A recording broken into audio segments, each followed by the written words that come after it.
good day mga boss. So padayon gyapon ta sa to ang gamay nga negosyo. Bisan man tuod naglain ang ato ang kalawasan ug panghilantan.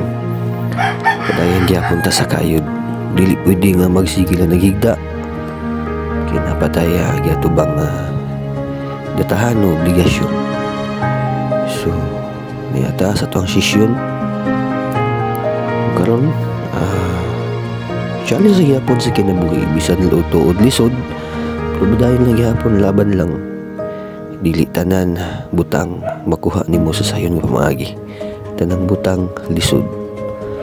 So good luck guys sama nga parihon akong tattoo artist. Good luck sa tanan ug more power sa inyo tanan. God bless.